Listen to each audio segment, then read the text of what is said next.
Parang Oy, nasa Palawan lang, no? may isda dito, welcome. Laridil.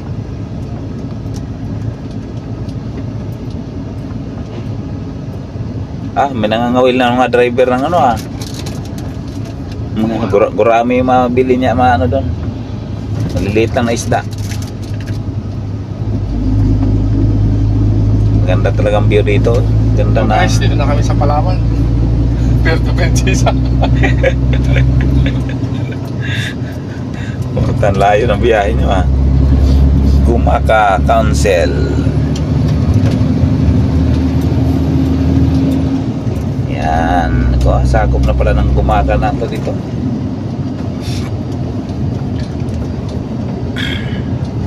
Ito palang bungad ng Gumaka.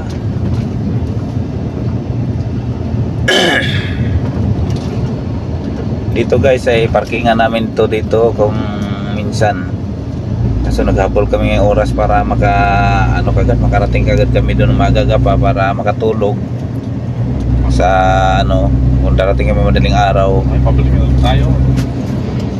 para pagdating ng umaga ma-unload, tapos sipat na naman kami papunta rito sa Riaya, Quezon. Babalik na naman kami. So dito pala mga kainan ng mga trucking, kaso kami may dala kaming baon. Ang ulam namin ay dilata. Dilata na lang kasi naghihirap pa si Dodong Gis. Hindi mo na pera yung YouTube channel. Hindi pa sikat kasi.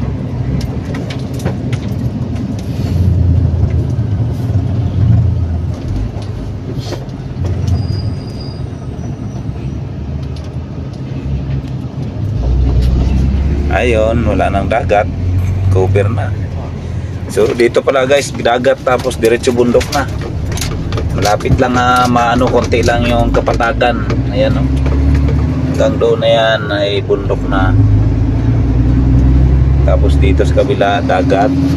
So cover na ng kakaunti lang kabundukan, kaya yung dito siguradong buhay dito ay dagat. Or niyogan lang dito kung may niyogan dito na mga lupain.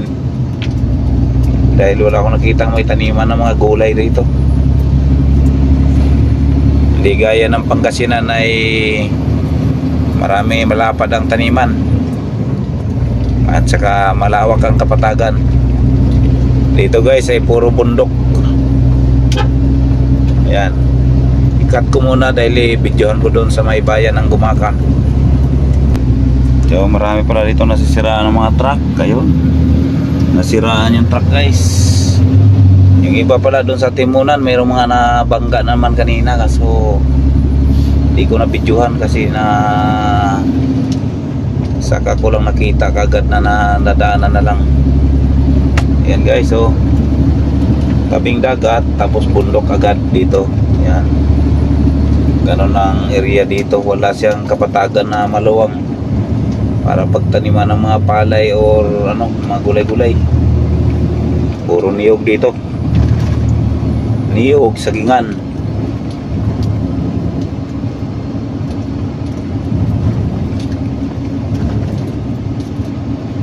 Inaglagan.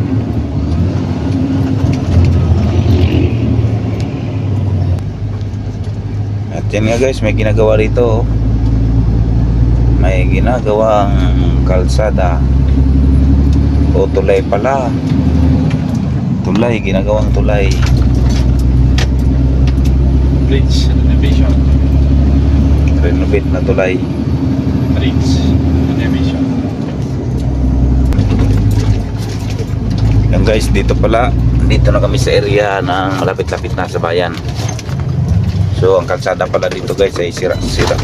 Balong-balong dito yung kalsada. Hindi pa na-repair.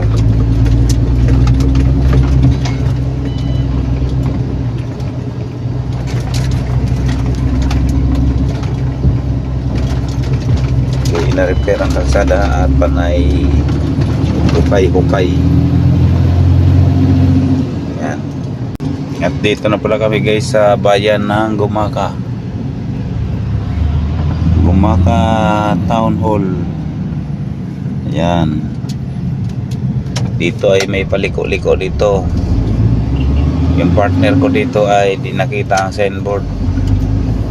Invisible ang signboard kasi dito.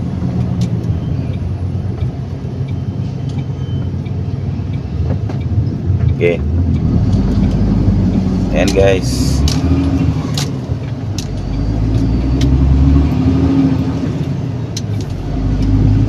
Oh, wala nakalagay na people. Ayun. Ayan. Kalaki. Speed pala. Ganto. Doon ako nakatingin.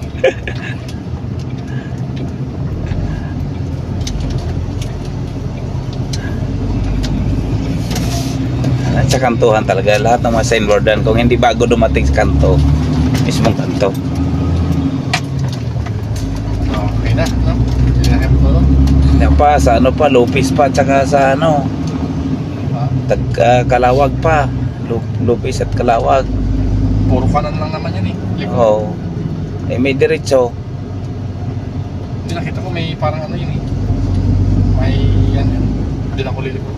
Pag may island. Baka butin tayo umaga. Nasa ano pa lang tayo.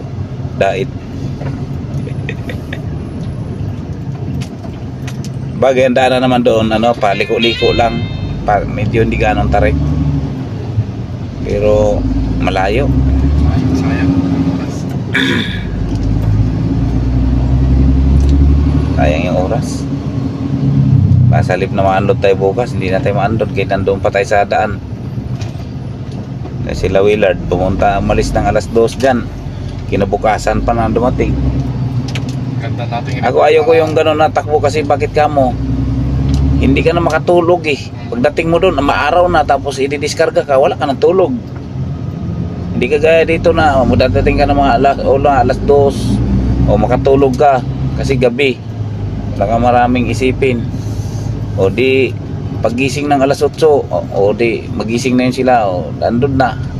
O di may another 3 oras ka naman pahinga o 2 oras kalahati. Yan ang kaya ganun ang gusto ko. Ayaw ko yung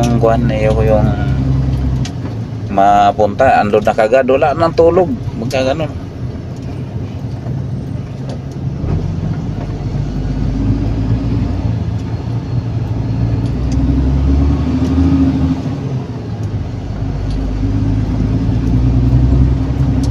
Yung mga diskarte nila kuan din, nila Ellison ganun din. Umaga na bago ano, halos malapit ang truck ban. Wala na. Wala na yung oras mo na ipapahinga. Kaya pagdating mo rotation mo ulit sa ano, dahil wala ka pahinga, wala ka tulog. Doon na naman, magdoon na parang ka ng manok na piste. Kaya mas maganda ipahinga na lang. Kaya wala kang tulog, ipahinga sa daan. O tapos sa daan naman, pag matulog tayo, wala, hindi rin safety. Kasi paano kung naparkingan mo may mga magnanakaw? O hindi na safety. Kasi mas maganda talaga matulog sa planta, sa deliveran, kasi safety talaga. Panatag ang loob mo.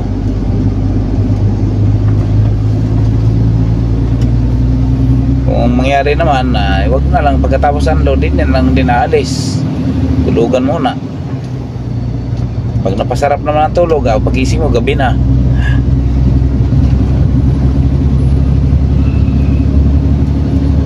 Nakatulog lang ng 4 na oras sa akin, 3 oras, 2 oras hanggang 4 na oras, okay na uli. Pang 24 hours na uling biyahe.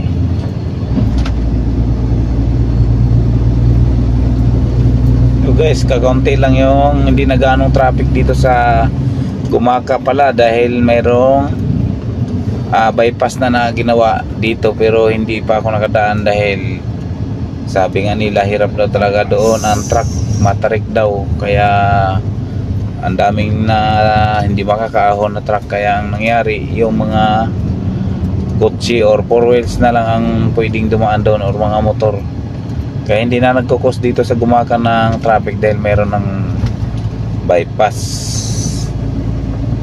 So yun ang kagandahan guys dito, dahil mayroon ginawang bypass, kaso nga lang matarik. matarik daw, pero hindi ko na pa naman nakikita at hindi ko pa nasubukan. Kaya naman ang truck ng ganito naman na truck. Ang problema lang, gapang daw talaga. Dahil matarik at mayroong kurbada na medyo ano daw talaga, saltod ng kurbada. So guys, hanggang dito na lang to guys. Binidyo ko lang ang Gumaka para makita sa mga hindi pa nakapunta dito ng Gumaka, Quezon.